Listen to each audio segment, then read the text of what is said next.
আসসালামু আলাইকুম। মোহাম্মদ শাহাদাত হোসেন শাকিল, প্রধান শিক্ষক, সেনানিবাস সরকারি প্রাথমিক বিদ্যালয়। সবাইকে শুভেচ্ছা সহ স্বাগত জানাচ্ছি আমার এখনকার গণিতের এই শ্রেণী কার্যক্রমে। প্রিয় শিক্ষার্থীবৃন্দ, তোমরা ইতিমধ্যে আমার 3টি ভিডিও ক্লাস পর্যবেক্ষণ করেছো এবং তদনুযায়ী কাজ করেছো, এটাই আমার প্রত্যাশার জায়গা। আজকে আমরা নতুন করে আরেকটি ভিডিওতে তোমাদের সামনে এসে হাজির হব, ভিডিও নিয়ে, যেখানে রয়েছে আমরা অধ্যায় 3-এর যোগ্যতা ভিত্তিক বড় প্রশ্ন, এবং সেখানেও আজকেও আমরা মূলত 2টি যোগ্যতা ভিত্তিক বড় প্রশ্ন, যা 4 প্রক্রিয়া সংক্রান্ত সমস্যা বলি, সেইখান থেকে আমরা দেখানোর চেষ্টা করব। আশা করছি এই নিয়ম দুটো তোমরা যথার্থভাবে বোঝার চেষ্টা করবে এবং তদনুযায়ী একাধিক সমস্যার সমাধান করবে। ঠিক আছে, তাহলে কথা না বাড়িয়ে আমরা আমাদের আজকের কার্যক্রমে চলে যাই। প্রথমেই দেখো, আমরা একটু জানার চেষ্টা করি বা বোঝার চেষ্টা করি যে আমাদের মূল উদ্দীপকে কী রয়েছে। আমরা যদি এখানে একটু পড়ে যাই, রায়হান সাহেবের মাসিক আয় ৮৫০০ টাকা। তিনি প্রতি মাসে বাড়ি ভাড়া বাবদ ৩১০০ টাকা ও অন্যান্য খরচ বাবদ ৪৫০০ টাকা ব্যয় করেন। বাকি টাকা ব্যাংকে জমা করেন। প্রথম কতে আমাদের প্রশ্নটা ছিল তিনি বাড়ি ভাড়া ও অন্যান্য খরচ বাবদ মোট কত টাকা ব্যয় করেন। খ হলো তিনি প্রতি মাসে কত টাকা ব্যাংকে জমা করেন, এবং গ হলো রায়হান সাহেব 1 বছরে কত টাকা জমা করেন।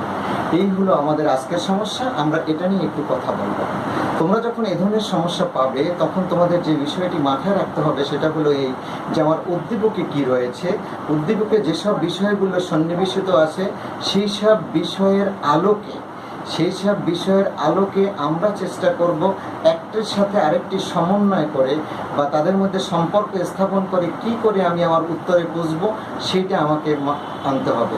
এবং সেটা মাথায় আনতে গেলে তোমাকে যে কাজটি করতে হবে, উদ্দীপকটা একাধিকবার করতে হবে এবং প্রশ্নের সাথে তার সমন্বয় ঘটাতে হবে। যেমন আমি যদি প্রথম প্রশ্নটা বলি, তিনি বাড়ি ভাড়া ও অন্যান্য খরচ বাবদ মোট কত টাকা ব্যয় করেন, তাহলে আমরা দেখি যে বাড়ি ভাড়া বাবদ কি তিনি কত টাকা খরচ করেন। যেহেতু আমাদের লেখা আছে প্রতি মাসে বাড়ি ভাড়া বাবদ ৩১০০ টাকা, আর অন্যান্য খরচ বাবদ মোট কত টাকা, যেহেতু অন্যান্য খরচ বাবদ তার ৪৫০০ টাকা ব্যয় করেন, তাহলে বাকি টাকা ব্যাংকে। তাহলে আমরা বাড়ি ভাড়ার টাকাটাও জানি, অন্যান্য খরচ বাবদ কত টাকা ব্যয় করেন তাও জানি। তাহলে এই দুটোকে যেহেতু মোট বলছে, মোট বললে কি করতে হবে, যোগ করতে হবে। তাহলে যোগ করবো আমরা এখন। তাহলে আমরা এখানে কতে কি লিখবো, কতে যেটা লিখবো সেটা হলো রায়হান সাহেব। যদি কারো নাম উল্লেখ থাকে তাহলে সেই নামটা আসলে আমরা প্রথমে লিখে নেব। কেমন, রায়হান সাহেব। আমরা এখানে একটি আদর্শ উত্তরপত্র তোমাদের সামনে সবসময় উপস্থাপন করি, যদিও তোমরা অনেকে আরও সংক্ষিপ্তভাবে করো বা বিভিন্নভাবে আরও একটু কম লিখে করো, কিন্তু আমরা চেষ্টা করি একটি আদর্শ উত্তরপত্র তোমাদের সামনে উপস্থাপন করার জন্য। তাহলে রায়হান সাহেব আমরা কি করব, প্রথমে লিখব বাড়ি ভাড়া বাবদ খরচ করেন, বাড়ি ভাড়া বাবদ খরচ করেন কত টাকা। আমরা পেয়েছি বাড়ি ভাড়া বাবদ ৩১০০ টাকা, আমরা লিখব ৩১০০ টাকা। ঠিক আছে, ঠিক তার নিচে লিখব অন্যান্য খরচ বাবদ তিনি ব্যয় করেন। যেহেতু আমাদের এই দুটোর সমষ্টিটা চেয়েছে, তাহলে লিখব অন্যান্য খরচ বাবদ ব্যয় করেন কত টাকা, ৪৫০০ টাকা। লেখার ক্ষেত্রে মনে রাখবে এককের অঙ্ক এককের, দশকের অঙ্ক দশকের, শতকের অঙ্ক শতকের নিচে এবং সহস্রাঙ্ক সহস্রের নিচে যারা থাকে। এরপর আমি এই দুটো যোগ করে দেব। যোগের ক্ষেত্রে এর পিছনে ঠিক এরকম একটা যোগ চিহ্ন দিয়ে আমরা দেখিয়ে দেবো যেটা আমরা যোগ করেছি। তাহলে তিনি মোট ব্যয় করেন কত, তিনি মোট ব্যয় করেন কত টাকা ব্যয় করেন। দেখো ০ ০ এই শূন্য যোগ করলে ০, ৫ আর ১ ৬, ৪ আর ৩ ৭, ৭৬০০ টাকা। অর্থাৎ তিনি ৭৬০০ টাকা ব্যয় করেন হলো বাড়ি ভাড়া এবং অন্যান্য খরচ বাবদ। এটা হলো আমাদের কয়ের উত্তরটা আমরা পেয়ে গেলাম। ঠিক আছে, তাহলে এটা প্রথমে তোমরা তোমাদের খাতায় তুলে নাও। নেওয়ার পরে আমার যেহেতু জায়গার সংকলন আছে, আমি এটাকে মুছে দেব। মুছে দিয়ে এবার আমি ক্ষয়ের উত্তরে চলে যাবো। কেমন, তোমরা এটা খাতায় তুলে নাও। এখন দেখো যে ক্ষয়ে আমাদের কি চেয়েছে। আমরা ক থেকে পেয়েছি যে বাড়ি ভাড়া এবং অন্যান্য খরচ বাবদ তিনি 7,600 টাকা ব্যয় করেন। কিন্তু তার মাসিক আয় কত? মাসিক আয় হলো 8,500 টাকা। মাসে যে টাকা আয় করে তার থেকে যদি আমরা মাসে যে টাকা ব্যয় করে সেটা যদি কি করতে হবে, যদি জমা টাকা বের করতে হয় বিয়োগ করতে হবে। হ্যাঁ, তোমরা জানো তো, আমি জানি যে তোমরা এটা জানো যে মোট আয় থেকে মোট ব্যয়টা বাদ দিলে আমরা জমা টাকাটা পাবো। তাহলে আমরা এখানে খতে কি আসব? খতে আমরা যেটা লিখব যে মাসিক আয়, মাসিক আয় তার কত টাকা? 8,500 টাকা। কেমন? মাসিক আয় যদি তার হয় 8,500 টাকা আর মাসিক ব্যয় হলো তার, আমরা ক হতে পেয়েছি কেমন, সেখানে পেয়েছি 7,600 টাকা মাসিক ব্যয়। তাহলে মাসিক আয় থেকে মাসিক ব্যয় যদি আমরা বাদ দিয়ে দিই, এখানে বিয়োগ চিহ্ন দিয়ে দেখিয়ে দিবে, তাহলে আমরা কি পাবো? সেটা হলো মাসিক জমা বা মাসিক সঞ্চয়টা পাবো। কেমন? তাহলে এই মাসিক জমাটা তাহলে এখানে পেয়ে যাব। কিভাবে পাবো? বিয়োগ করলে 0 0 600, তাহলে 15 হবে 9, হাতে থাকে 1, 7 টাকা 8, অর্থাৎ 900 টাকা হলো প্রতি মাসে তার জমা হয়। এবং এই টাকাটা কোথায় জমা হয়? কারণ ওখানে বলে দিচ্ছে বাকি টাকা ব্যাংকে জমা করেন। সুতরাং আমাদের প্রশ্নটা ছিল প্রতি মাসে কত টাকা ব্যাংকে জমা করেন, অর্থাৎ আমরা লিখবো যেটা, এই অর্থাৎ দিয়ে তোমরা এই কথাটা লিখতে পারো। কেমন? উত্তর লেখার দরকার নেই। অর্থাৎ তিনি প্রতি মাসে ব্যাংকে 900 টাকা জমা করেন। কেমন?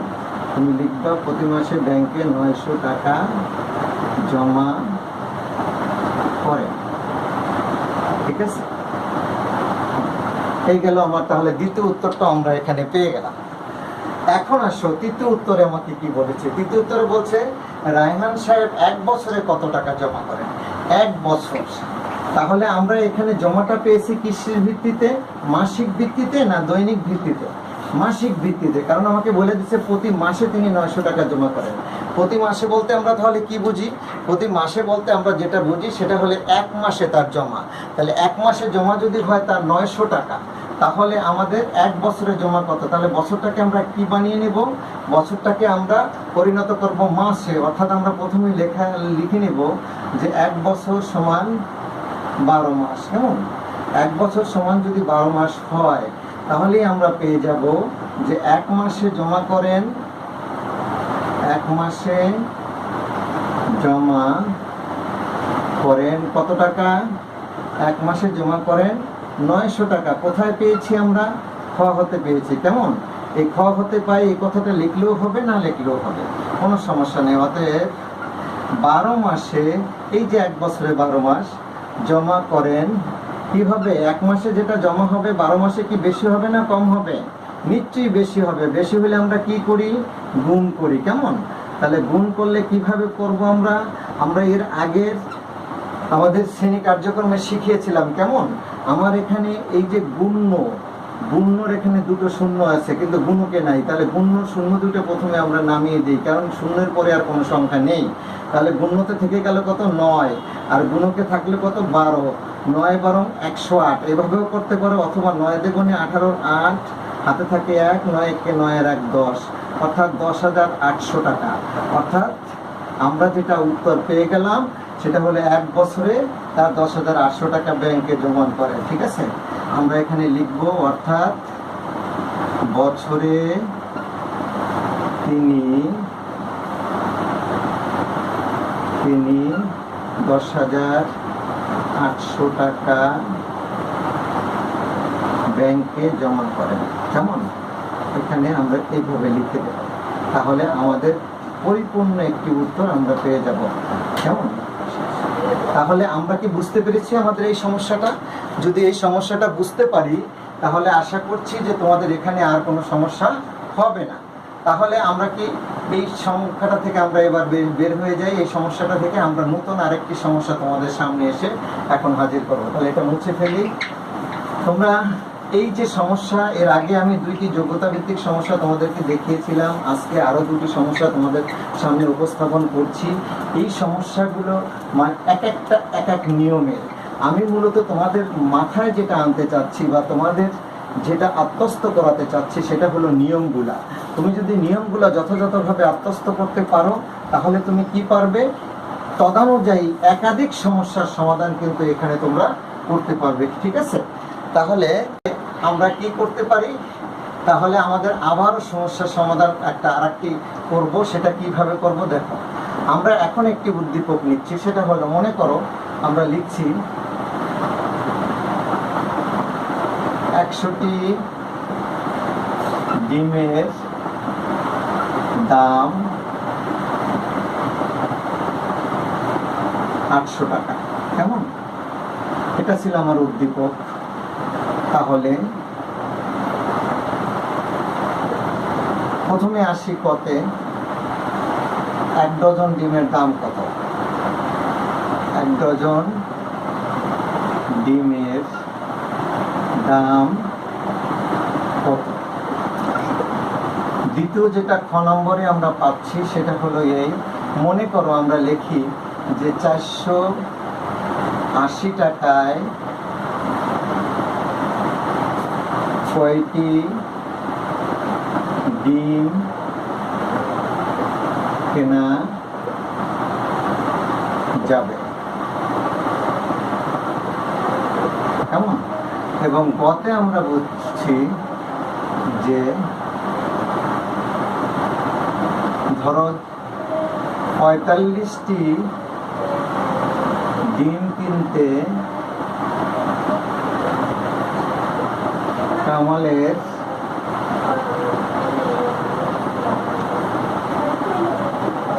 কত টাকা লাগবে? কেমন, এই যে 3টি সমস্যা আমাদের আছে, এই সমস্যার আলোকে আমরা এখন চেষ্টা করি। এটাও ধরো 2 নং প্রশ্ন উত্তর। আমরা আসলে 4 প্রক্রিয়া সংক্রান্ত সমস্যাগুলো সব 2 নং প্রশ্ন উত্তরে থাকে বিধায় আমরা 2 নং প্রশ্ন উত্তরের মাধ্যমে অঙ্কগুলোর সমাধান করার চেষ্টা করছি। প্রথমে মনে করো ক নম্বরটা, 1 ডজন ডিমের দাম কত? আমাদের উদ্দীপকে কি দেওয়া আছে, 100টি ডিমের দাম 800 টাকা। আসলে 4 প্রক্রিয়া এই সমস্যাগুলো মূলত কিন্তু ঐকিক থেকেও নেওয়া হয়েছে। ঐকিক শব্দটা কোত্থেকে এসেছে, একক থেকে। একক মানে কি, একটির দাম, অর্থাৎ যেখানেই যাব না কেন আমরা একটির দাম বের করব। তাহলে একটির দাম বের করতে হলে কি করতে হবে, প্রথমত হলো 100টি ডিমের দাম 800 টাকা, তাহলে আমরা একটার দাম বের করে নেব। আমরা সেখানে কিভাবে লিখব, তাহলে লিখব 100টি ডিমের দাম 800 টাকা। কেমন, যদি তাই হয় তাহলে আমরা একটি ডিমের দাম এখানে বের করে ফেলবো। একটি ডিমের দাম বেশি হবে না কম হবে? অবশ্যই কম হবে। কেমন, তাহলে এটাকে কি করব, ভাগ করে দেব। ভাগ করে আমরা উত্তরটা বের করে ফেলবো। এভাবে রেখে দেব না বা উপরে নিচে রেখে দেব না। কেন আমরা উত্তরটা বের করব, কারণ এই ধরনের সমস্যার ক্ষেত্রে আমরা যদি একটির দাম বের করতে পারি তাহলে খ এবং গতে যে আমাদের প্রশ্ন থাকবে সেই প্রশ্নের জবাব দিতে কিন্তু আমাদের সহজ হবে। কারণ একটার দাম বের করলে আমি 1 ডজনের দাম বের করব, একটার দাম বের করলে আমি 45টার দাম বের করব, আবার একটার দাম যদি জানা থাকে 480 টাকায় কয়টা পাওয়া যাবে সেটা আমি পাবো। এই জন্য এখানে বের করব। কি করে বের করব, যদি তোমরা কেউ 100কে 800 দ্বারা ভাগ করতে পারো সে লিখতে পারো, অথবা যদি কেউ মনে করো যে আমি এভাবে পারছি না তাহলে সে এভাবেও করতে পারো। যেমন আমাদের পাঠ্য বইতে রয়েছে 800 ভাগ 100, সেক্ষেত্রে পাঠ্য বইতে আছে এককের অঙ্ক, এই এককের অঙ্ক, দশকের অঙ্ক, দশের অঙ্ক কাটা, এবং 8কে 1 দ্বারা ভাগ করলে 8 কাটা, এভাবেও করতে পারো।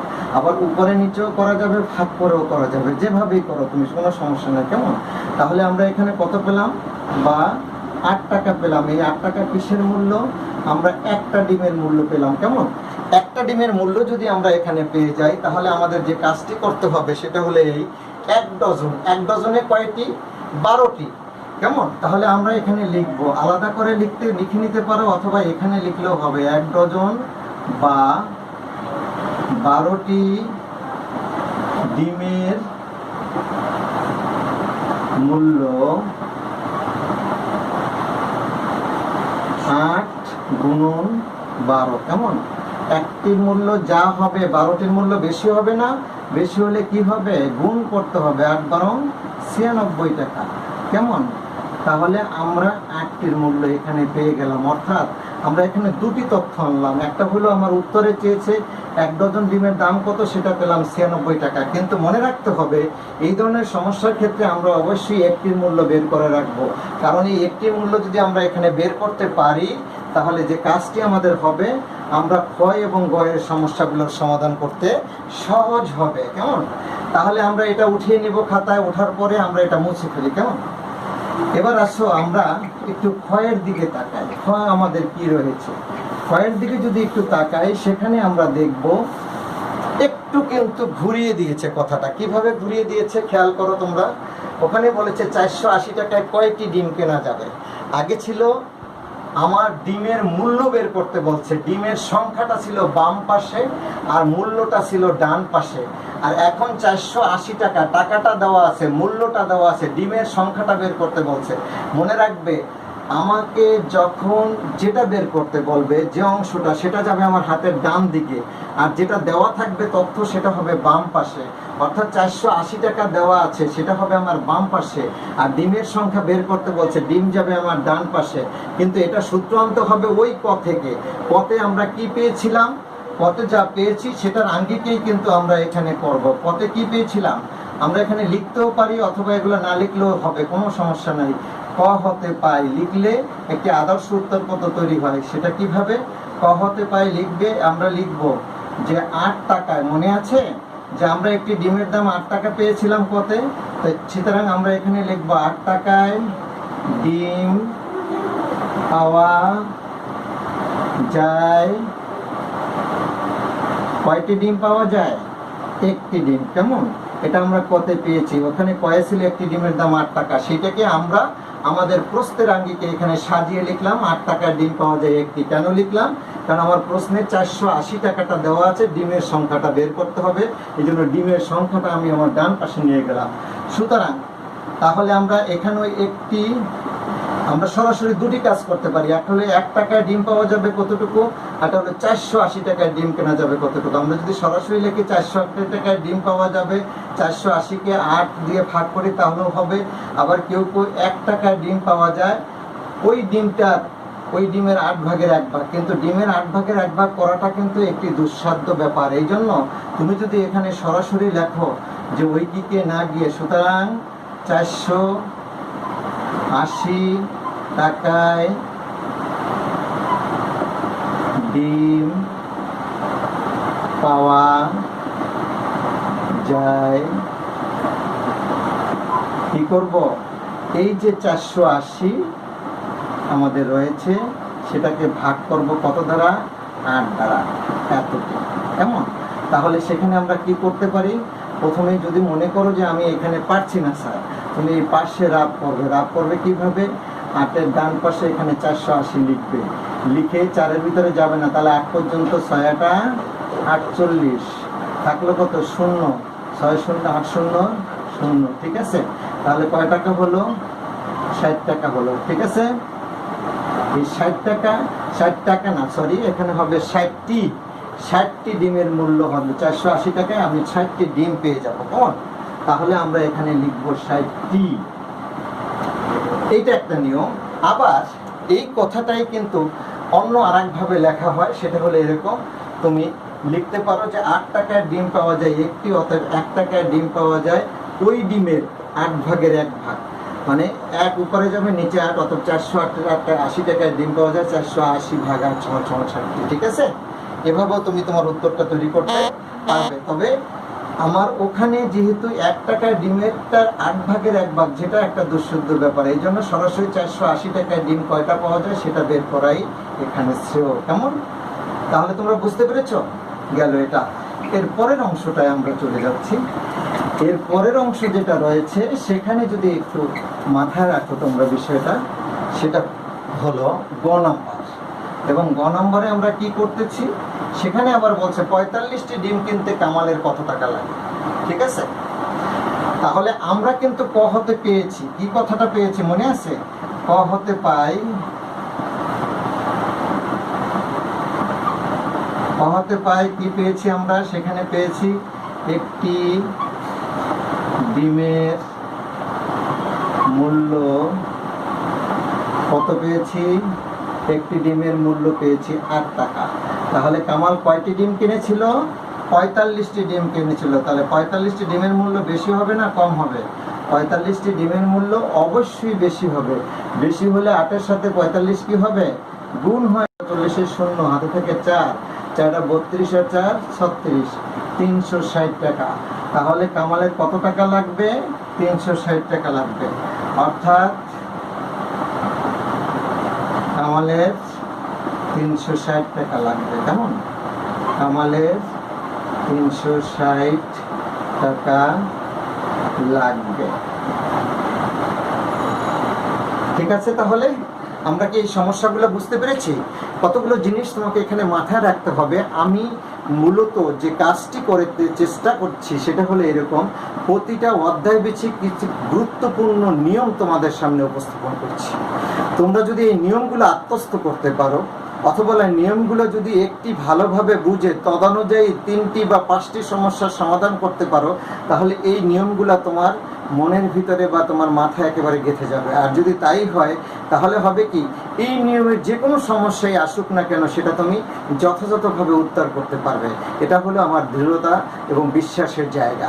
এবং সেই বিশ্বাসের জায়গা থেকেই কিন্তু আমি 4 নিয়মের 4টি সমস্যা তোমার সামনে উপস্থাপন করছি। আমি আশা করছি যে তোমরা এই সমস্যাগুলো বুঝতে পারছো এবং তদনুযায়ী একাধিক সমস্যার সমাধান করবে। শুধু একটা কি 10 বার করবে না, কিন্তু আমি চাচ্ছি এই নিয়মের একাধিক সমস্যা তোমরা সমাধান করবে। দেখবে যে আমাদের পিছনের বছরে বিভিন্ন সালে যে সমস্যাগুলো এসেছে এই নিয়মের, সেই সমস্যাগুলো তোমরা সমাধান করবে।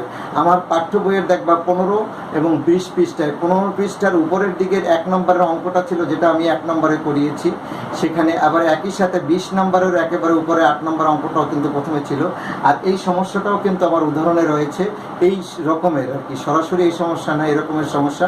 তদনুযায়ী কিন্তু আমি একটি উদ্দীপক তৈরি করে তোমাদেরকে একটি যোগ্যতা ভিত্তিক সমস্যা দেখানোর চেষ্টা করলাম।